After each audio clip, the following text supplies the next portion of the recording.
여러분, 이 세상에서 가난만큼 듣기 싫은 단어가 또 있을까요? 우리는 매일 듣습니다. 강해져라, 성공해라, 채워라. 그런데 예수님이 하신 가장 위대한 설교의 첫 마디는 이겁니다. 심령이 가난한 자는 복이 있나니. 세상이 말하는 것과 정반대죠. 도대체 왜일까요? 안녕하세요, 여러분. 오늘부터 시작하는 산상수훈 시리즈, 그 첫 번째 이야기를 함께 나누려고 합니다. 여러분, 솔직히 한번 생각해 봅시다. 누가 여러분에게 당신은 영적으로 가난하네요 라고 말한다면 어떤 기분이 들까요? 아마 기분 나쁘실 겁니다. 내가 뭐가 부족한데? 이렇게 생각하실 수도 있죠. 우리가 사는 세상은 정반대의 메시지로 가득합니다. 유튜브만 켜도 자기 개발 영상이 넘쳐나고 인스타그램에는 화려한 성공 스토리들이 즐비합니다. 당신은 할 수 있습니다. 더 강해지세요. 자존감을 높이세요. 스스로 일어서세요. 이게 우리 시대의 복음입니다. 그런데 말이죠. 심령이 가난한 자는 복이 있나니 천국이 그들의 것이며. 마태복음 5장 3절 기독교 역사상 가장 위대한 설교로 꼽히는 산상수훈은 이렇게 시작합니다. 가난, 복, 천국. 이 조합이 이상하지 않으세요? 오늘 우리는 이 한 문장이 담고 있는 혁명적인 진실을 파헤쳐 보겠습니다. 그리고 이것이 왜 팔복의 첫 번째 자리에 올 수밖에 없었는지, 왜 이것 없이는 다른 모든 복을 이해할 수 없는지 함께 살펴보겠습니다. 자, 준비되셨나요? 시작합니다. 시간을 2000년 전으로 돌려봅시다. 기원 후 30년경, 지금의 이스라엘 지역이죠. 당시 유대인들의 삶은 한마디로 절망 그 자체였습니다. 로마 제국의 철권 통치 아래서 그들은 가혹한 세금에 시달렸고 로마 군인들의 횡포는 일상이었습니다. 여기서 중요한 사실 하나. 당시 유대 사회의 절대 빈곤율은 약 70%였습니다. 무슨 뜻이냐면 10명 중 7명은 하루 3끼를 제대로 먹지 못하는 극빈층이었다는 거죠. 더 비극적인 건 이게 며칠 몇 년의 문제가 아니었다는 겁니다. 바벨론 포로 이후 페르시아, 그리스, 그리고 로마까지 약 600년 동안 그들은 단 한 번도 자유를 누려본 적이 없었습니다. 그래서 그들이 메시아에게 기대한 건 뭐였을까요? 로마 군대를 몰아낼 군사적 영웅, 다윗처럼 전쟁에서 승리하는 강력한 왕, 이스라엘을 세계 최강국으로 만들 정치적 지도자. 이건 단순한 종교적 희망이 아니었습니다. 민족의 생존이 걸린 절박한 소망이었죠. 그런 기대를 품고 사람들이 예수님께 몰려들었습니다. 혹시 이분이 우리가 기다리던 그분이 아닐까? 그런데 예수님은 무기를 들지 않으셨습니다. 군대를 모으지도 않으셨습니다. 대신 산 위로 올라가 앉으셨습니다. 여기서 잠깐 산 위라는 장소에 주목해야 합니다. 유대인이라면 누구나 알아챌 수 있는 상징이거든요. 바로 신의 산이죠. 모세가 신의 산에서 십계명을 받았듯이 예수님은 산 위에서 새로운 가르침을 선포하십니다. 하지만 중요한 차이가 있습니다. 모세의 율법, 하지 말라, 금지와 명령. 예수님의 가르침, 복이 있나니. 축복과 초대. 율법은 이것 하면 안 돼로 시작하지만 예수님은 이렇게 사는 자는 복되다로 시작하십니다. 금지가 아니라 초대, 명령이 아니라 약속으로 하나님 나라의 문을 여신 겁니다. 여기서 핵심적인 질문. 예수님은 누구에게 이 말씀을 하고 계신 걸까요? 당시 예수님 앞에 모인 사람들 대부분은 극빈층이었습니다. 하루 3끼도 제대로 못 먹는 사람들, 로마 군인에게 채찍 맞은 사람들, 세상의 질서 속에서는 완전한 실패자로 분류된 사람들이었죠. 그런데 놀라운 일이 벌어집니다. 예수님은 이들을 향해 산상수훈을 선포하시는데 이 가르침의 내용이 무엇이었을까요? 원수를 사랑하라. 온전하라. 화평케 하라. 고대 사회에서 이런 높은 윤리적 요구는 누구에게만 적용되던 것이었을까요? 통치자들, 철학자들, 귀족들이었습니다. 일반 백성들, 특히 가난한 사람들에게는 이런 덕목이 요구되지도 않았고 가능하다고 여겨지지도 않았습니다. 그런데 예수님은 이 가난한 사람들, 억압받던 사람들을 향해 이렇게 선포하신 겁니다. 너희들이야말로 이제부터 통치자가 될 사람들이다. 이것은 완전한 혁명이었습니다. 세상이 쓸모없다고 버린 사람들을 향해 너희가 하나님 나라의 통치자다 라고 선언하신 거죠. 이제 그 혁명적 선언의 첫 문장을 들어갑시다. 자, 심령이 가난한 자를 이해하려면 먼저 가난하다는 단어의 의미를 정확히 알아야 합니다. 예수님이 사용하신 그리스어는 프토코스입니다. 이 단어는 그냥 가난하다가 아닙니다. 거지, 극빈자, 파산자를 의미합니다. 파산이 뭔지 아시죠? 단순히 돈이 없는 게 아닙니다. 회복 불가능한 상태입니다. 더 이상 빌릴 곳도 없고 스스로 일어설 방법도 없는 완전히 바닥난 상태를 말합니다. 그렇다면 심령의 파산은 무엇일까요? 영어로는 poor in spirit 이라고 번역되는데 이것은 우리의 영적 상태, 마음의 상태가 완전히 바닥났다는 의미입니다. 구체적으로 무엇이 바닥난 걸까요? 자기 의로움, 나는 괜찮은 사람이야 라는 확신, 자기 확신, 내 힘으로 해결할 수 있어 라는 자신감, 영적 자만, 난 신앙생활 잘하고 있어 라는 착각, 이 모든 것이 무너지고 텅 비어버린 상태. 그것이 심령의 가난함입니다. 상한 심령, 깨어진 마음. 이 개념을 구약 성경은 이미 아름답게 표현하고 있습니다. 이사야 66장 2절을 보시죠. 무른 마음이 가난하고 심령에 통회하며 나의 말을 들음으로 떠는 자, 그 사람은 내가 돌보려니와. 여기 세 가지 특징이 나옵니다. 마음이 가난하고 내 것이 아무것도 없음을 인정, 심령에 통회하며 죄로 인해 마음이 깨어짐, 나의 말을 들음으로 떠는 자. 하나님 말씀 앞에서 두려워함. 특히 통회하다는 단어를 주목해야 합니다. 히브리어로 니크헤인데 이건 그냥 미안하다 수준이 아닙니다. 부서지다, 산산조각 나다, 박살나다는 뜻입니다. 시편 51장 17절이 이걸 더 명확하게 보여줍니다. 하나님께서 구하시는 제사는 상한 심령이라 하나님이여 상하고 통회하는 마음을 주께서 멸시하지 아니하시리이다. 이 시편은 다윗이 밧세바와 간음한 후 나단 선지자의 책망을 받고 난 뒤에 쓴 것입니다. 여기서 상하고라는 단어는 히브리어로 샤바른입니다. 이 단어의 의미는 그릇이 산산조각 깨지는 것, 건물이 완전히 무너지는 것, 뼈가 부러지는 것, 마음이 완전히 부서진 상태, 조각조각 깨어진 상태를 말하는 겁니다. 왜 떨고 있는가? 이사야서는 또 하나 중요한 표현을 씁니다. 나의 말을 인하여 떠는 자. 왜 하나님 말씀 때문에 떨까요? 심판이 무서워서, 지옥이 두려워서? 아닙니다. 정반대입니다.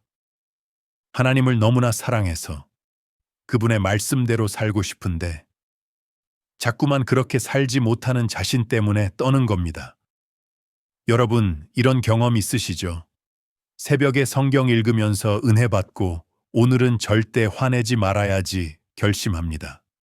그런데 점심때쯤 되면 어떻게 됩니까? 짜증이 확 올라오죠. 그리고 저녁에 자기 전에 생각합니다. 오늘도 또 실패했네. 이번에는 정말 용서하자 다짐하지만 그 사람 얼굴만 떠올려도 여전히 미움이 올라옵니다. 겸손하게 살자 마음 먹지만 누가 나를 무시하면 금방 방어적이 되고 교만이 고개를 듭니다. 로마서 3장 20절이 정확히 이것을 말합니다. 그러므로 율법의 행위로 그의 앞에 의롭다 하심을 얻을 육체가 없나니 율법으로는 죄를 깨달음이니라. 율법은 우리를 의롭게 만들기 위한 게 아니라 우리가 얼마나 죄인인지를 깨닫게 하기 위한 거울이라는 거죠. 역설적이지 않나요? 하나님을 더 알면 알수록 내가 얼마나 부족한지 더 보입니다. 말씀을 더 읽으면 읽을수록 내가 얼마나 말씀대로 살지 못하는지 더 깨닫습니다. 기도를 더 하면 할수록 내 마음이 얼마나 더러운지 더 드러납니다. 이것이 영적 성장의 역설입니다. 신앙이 깊어질수록 자신감이 높아지는 게 아니라 오히려 주님, 제가 할 수 있는 건 아무것도 없습니다. 라는 고백이 더 깊어지는 겁니다. 이 고백이 나올 때 우리는 비로소 심령이 가난한 상태에 도달한 것입니다. 문둥병 진단의 놀라운 역설. 비워야 채워진다. 자, 여기서 간단한 실험 하나 해볼까요? 물이 가득 찬 컵이 있습니다. 여기에 아무리 좋은 물, 생수를 부으면 어떻게 될까요? 당연히 넘쳐서 바닥에 쏟아지죠. 컵이 새로운 물을 받으려면 무엇이 필요합니까? 먼저 비워야 합니다. 이게 바로 영적 가난의 핵심입니다. 우리 마음이 이미 이런 것들로 가득 차 있으면 하나님이 일하실 공간이 없습니다. 내 생각, 내가 보기엔 이게 맞는데, 내 계획, 내 인생은 내가 설계한 대로, 내 판단, 내 기준으로는 이게 옳은데, 내 의로움, 나는 최소한 이 정도는 하잖아. 스스로 충분하다고 여기는 마음, 자기 확신으로 꽉 찬 마음에 하나님이 들어올 틈이 어디 있겠습니까? 레위기 13장의 충격적인 규정. 이제 성경에서 가장 이상하고도 놀라운 이야기 하나를 소개하겠습니다. 레위기 13장의 문둥병 진단 규정입니다. 당시 이스라엘에서 문둥병, 나병은 단순한 질병이 아니었습니다. 그것은 죄의 상징이었고 문둥병 환자는 공동체에서 완전히 격리되어야 했습니다. 부정하다, 부정하다를 외치며 혼자 살아야 했죠. 자, 율법은 제사장에게 이렇게 진단하라고 명령합니다. 케이스 1. 부분적 문둥병. 피부에 흰 점이 돋고 털이 휘어지고 살이 붓는 등 부분적으로 문둥병 증상이 있으면 진단. 부정하다. 조치. 즉시 격리 이해가 되죠? 병에 걸렸으니 격리하는 겁니다. 케이스 2. 전신 문둥병. 그런데 만약 문둥병이 머리끝에서 발끝까지 온몸에 완전히 퍼져서 전신을 뒤덮으면 진단. 정하다. 클린. 조치. 격리 해제, 공동체 복귀 가능. 네? 뭐라고요? 더 심한 상태인데 오히려 깨끗하다고 선언한다고요. 이게 말이 됩니까? 영적 의미의 해석. 여기에 놀라운 영적 원리가 숨어 있습니다. 부분적 문둥병, 즉 부분적 죄 인식. 나한테 문제가 좀 있긴 하지. 여기 이 부분, 저 부분. 그런데 여기는 멀쩡하잖아? 이 부분은 건강해. 나한테도 좋은 점이 있어. 이 정도는 내가 고칠 수 있어. 이런 사람은 아직 생살, 난육을 가지고 있습니다. 무슨 뜻이냐면 자기 안에 건강한 부분, 의로운 부분이 있다라고 믿는 겁니다. 내 힘으로 뭔가 할 수 있어 라는 착각이 남아있죠. 이런 사람은 완전히 하나님께 의존하지 않습니다. 여전히 자기 의를 붙잡고 있습니다. 그래서 부정합니다. 전신 문둥병, 즉 전인적 죄 인식. 하나님, 제 머리끝부터 발끝까지 온통 죄뿐입니다. 제 안에 의로운 것이라곤 단 하나도 없습니다. 제가 할 수 있는 건 아무것도 없습니다. 이런 사람은 자기 안에 그 어떤 것도 의지하지 않습니다. 오직 하나님의 은혜만 바라볼 수밖에 없죠. 자기 의가 완전히 무너졌기 때문에 100% 하나님만 붙잡게 됩니다. 그래서 역설적으로 정하다고 선언되는 겁니다. 하나님은 우리의 행위가 아니라 우리의 의존을 보십니다. 내 의로움을 붙잡고 있는 사람은 아직 하나님을 완전히 신뢰하지 않는 것이고, 내 의로움을 완전히 포기한 사람만이 온전히 하나님께 의존하게 되는 겁니다. 생살의 경고. 그런데 레위기 13장 14절부터 15절까지는 무서운 경고를 덧붙입니다. 그러나 생살이 그에게 발견되면 그는 부정한즉 제사장은 생살을 보고 그를 부정하다 할 것이라. 전신에 문둥병이 퍼져서 정하다고 선언받은 사람이라도 중간에 생살, 건강한 살, 이 조금이라도 나오면 그 순간 다시 부정하게 됩니다. 이게 영적으로 무슨 의미일까요? 생살, 즉 나의 의로움, 나의 자랑거리, 나의 공로, 하나님, 저는 완전한 죄인입니다. 고백하다가도 어느 순간 이런 생각이 스멀스멀 올라옵니다. 그래도 나는 교회에 11조는 꼬박꼬박 내잖아. 그래도 나는 저 사람보다는 훨씬 나은데. 이번에는 내가 정말 잘했지. 내 노력의 결과야. 나는 최소한 이 정도 신앙은 있어. 이런 생각, 이런 범생살이 올라오는 순간 우리는 다시 부정하게 됩니다. 왜냐하면 다시 자기 의를 붙잡기 시작했기 때문이죠. 심령이 가난한 자는 끊임없이 이 생사를 경계합니다. 자기 안에서 의로움을 찾으려는 시도, 자기 공로를 자랑하려는 시도를 멈추고 오직 하나님의 의와 은혜만을 붙잡는 사람입니다. 천국이 그들의 것, 약속된 복, 천국. 그렇다면 심령이 가난한 자에게 주어진 복은 무엇일까요? 천국이 그들의 것이미요. 여기서 중요한 문법적 포인트 하나.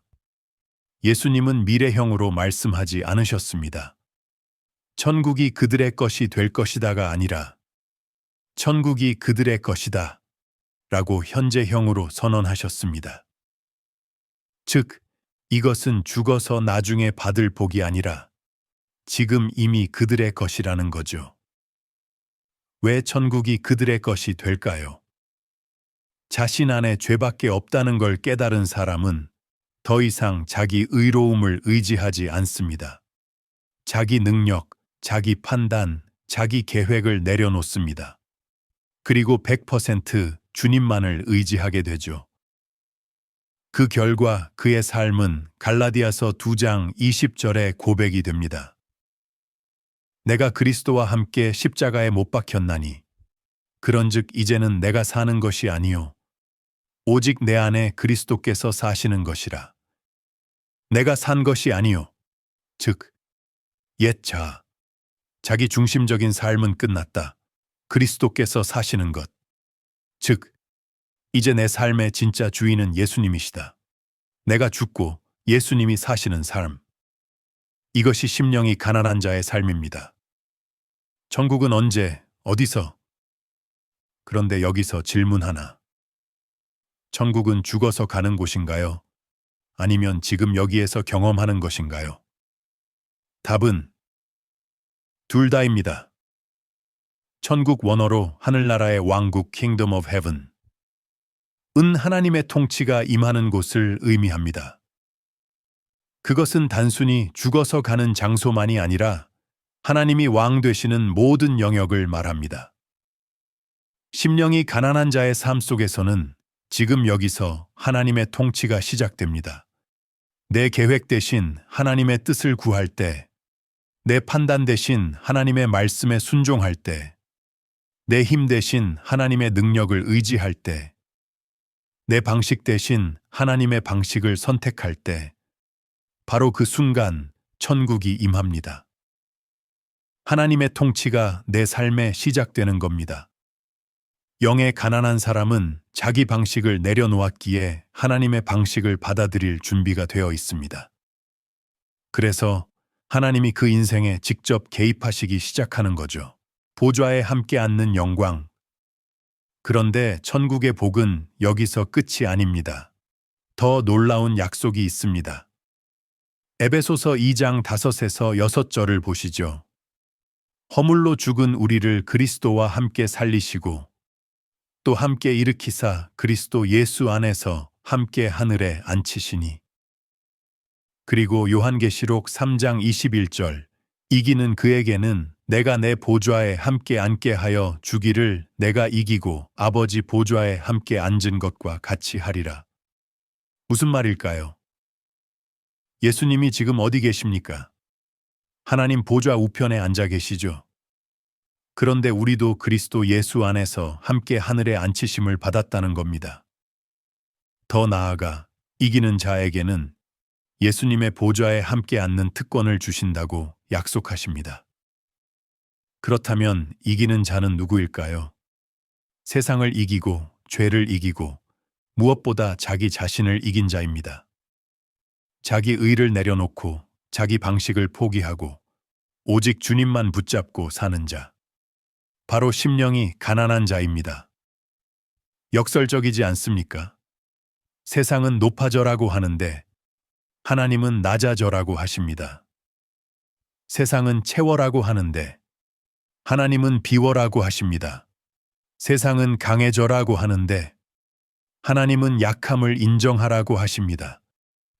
그런데 진짜 승리자, 진짜 왕은 누구입니까? 비운 자, 낮아진 자, 약함을 인정한 자입니다. 심령이 가난한 자는 지금 이 땅에서 하나님의 통치를 경험하고 장차 영원히 주님과 함께 보좌에 앉아 통치하는 자가 됩니다. 이것이 심령이 가난한 자에게 허락된 세상이 결코 줄 수 없는 가장 크고 영광스러운 복입니다. 모든 복의 출발점, 팔복의 계단 구조. 자, 여기서 중요한 포인트를 짚고 넘어가야 합니다. 팔복은 무작위로 나열된 게 아닙니다. 각각의 복은 마치 계단처럼 순서대로 연결되어 있습니다.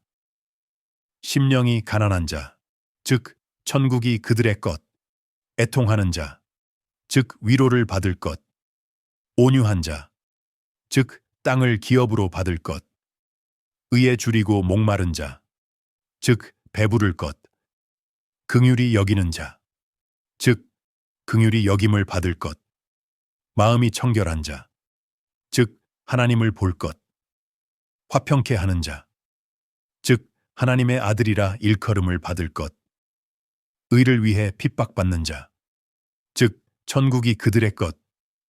보이시나요? 첫 번째와 8번째가 똑같은 복으로 끝납니다. 천국이 그들의 것이죠. 팔복은 하나의 완전한 원을 이룹니다. 그리고 이 모든 것은 첫 번째 단계에서 시작됩니다. 심령이 가난하지 않으면 진정으로 애통할 수 없습니다. 내 죄를 깊이 깨닫지 못하니까 온유할 수 없습니다. 여전히 내 방식을 고집하니까 의에 줄이고 목마를 수 없습니다. 내 의로움으로 충분하다고 생각하니까. 심령의 가난함은 선택사항이 아닙니다. 그것은 모든 영적 성숙의 출발점입니다. 세상의 가치관 대비 하나님 나라의 가치관. 오늘 우리가 살펴본 이 메시지는 2000년 전에도 혁명적이었고 지금도 여전히 혁명적입니다. 왜냐하면 세상의 작동 원리와 하나님 나라의 작동 원리가 완전히 정반대이기 때문입니다. 세상의 원리, 높아질수록 성공한다. 채울수록 풍요로워진다. 강해질수록 승리한다. 자신감이 있어야 앞으로 나간다. 하나님 나라의 원리, 낮아질수록 높아진다. 비울수록 채워진다. 약할 때 강하다. 자신을 부인할 때 참된 자유를 얻는다. 산상수훈은 이렇게 선포합니다. 하나님을 만나는 문은 높아질수록 닫히고 낮아질수록 열린다. 솔직히 고백하겠습니다. 오늘날 많은 교회와 그리스도인들이 이 메시지를 외면하고 있습니다. 우리는 복의 결과는 원합니다. 천국, 당연히 가고 싶죠. 위로? 받고 싶습니다. 하나님의 자녀? 당연히 되고 싶습니다. 하지만 그 복에 이르는 과정은 거부합니다.